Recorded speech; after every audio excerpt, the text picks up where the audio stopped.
សេចក្តីជូនដំណឹងស្តីពីការជ្រើសរើសសិស្សនិស្សិតអាហារូបករណ៍និងបង់ថ្លៃសិក្សាឲ្យចូលរៀននៅវិទ្យាស្ថានពហុបច្ចេកទេសភូមិភាគដាច់ជោសែនតាកែវយើងចង់ដើរកុំដេកយូរតែចិត្តតស៊ូមុនគូត្រូវគិតដើរចេញពីភពដែលងងឹតវិទ្យាស្ថានពហុបច្ចេកទេសភូមិភាគដាច់ជោសែនតាកែវសូមជូនដំណឹងដល់សាធារណជនទាំងអស់ឲ្យបានជ្រាបថានៅក្នុងឆ្នាំសិក្សាថ្មីនេះវិទ្យាស្ថានត្រូវការជ្រើសរើសសិស្សនិស្សិតទាំងពីរភេទចំនួន 3960 នាក់ឲ្យចូលរៀនជំនាញបច្ចេកទេសដូចជា 1. វិស័យអគ្គិសនីនិងថាមពល 2. វិស័យមេកានិក 3. វិស័យសេវាកម្មធុរកិច្ច និង 4. វិស័យកសិកម្មនិងកសិឧស្សាហកម្មតាមកម្រិតនិងតាមលក្ខខណ្ឌដូចខាងក្រោម 1. ថ្នាក់បរិញ្ញាបត្របច្ចេកវិទ្យា វិស្វកម្មអគ្គិសនី វិស្វកម្មរថយន្ត គណនេយ្យអាជីវកម្ម ការទំនាក់ទំនងនឹងទីផ្សារ ការគ្រប់គ្រងធនធានមនុស្ស ការគ្រប់គ្រងអាជីវកម្ម ធនាគារនិងមីក្រូហិរញ្ញវត្ថុភាសាអង់គ្លេសអាជីវកម្មការគ្រប់គ្រងសន្តិសុខតាមអ៊ីនធឺណិតនិងព័ត៌មានវិស្វកម្មទូរគមនាគមន៍និងបណ្ដាញវិទ្យាសាស្ត្រកសិកម្មផលិតកម្មសត្វវិទ្យាសាស្ត្រសត្វនិងវិស្វកម្មកែច្នៃផលិតផលកសិកម្ម 2. សញ្ញាបត្រជាន់ខ្ពស់បច្ចេកទេសការដំឡើងនិងការថែទាំប្រព័ន្ធបញ្ជានិងបណ្ដាញអគ្គិសនីក្នុងអគារការថែទាំនិងជួសជុលអគ្គិសនីរថយន្តការថែទាំនិងជួសជុលម៉ាស៊ីនត្រជាក់រថយន្តការថែទាំនិងជួសជុលរថយន្តគណនេយ្យអាជីវកម្មទីផ្សារនិងការលក់ការគ្រប់គ្រងធនធានមនុស្សការគ្រប់គ្រងអាជីវកម្មធនាគារនិងមីក្រូហិរញ្ញវត្ថុ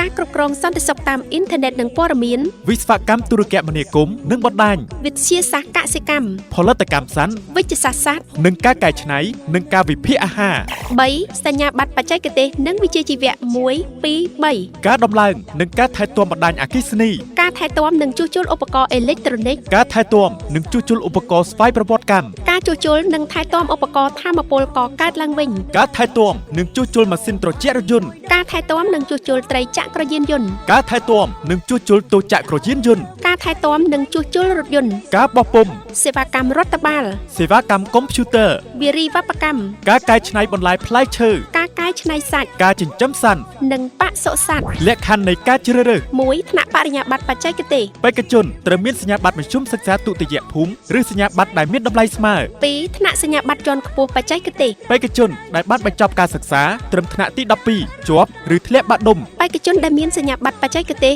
និងវិជ្ជាជីវៈ 3 ថ្នាក់សញ្ញាបត្របច្ចេកទេសនិងវិជ្ជាជីវៈ 1 បេក្ខជនត្រូវមានអាយុចាប់ពី15ឆ្នាំឡើងទៅចំពោះបេក្ខជនដែលជាស្ត្រីភេទជនពិការយុវជនមកពីគ្រួសារក្រីក្រនិងជនជាតិដើមភាគតិចត្រូវបានផ្ដល់អាទិភាពក្នុងការជ្រើសរើសឲ្យចូលរៀនការទទួលពាក្យចាប់ពីថ្ងៃផ្សាយដំណឹងនេះតទៅរហូតដល់ថ្ងៃទី20ខែកុម្ភៈឆ្នាំ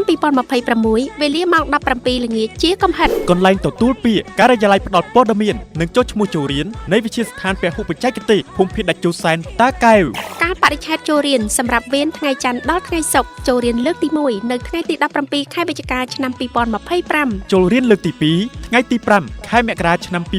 2026សម្រាប់វេនថ្ងៃសៅរ៍ថ្ងៃអាទិត្យចូលរៀនលើកទី1ថ្ងៃទី3ខែមករាឆ្នាំ2026ចូលរៀនលើកទី2ថ្ងៃទី7ខែកុម្ភៈឆ្នាំ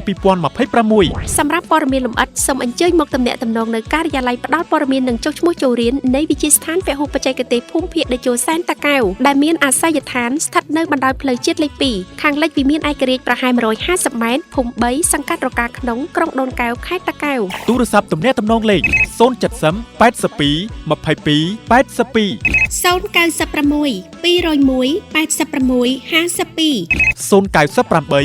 52 26 45 010 87 88 38 016 73 33 04សូមអរគុណ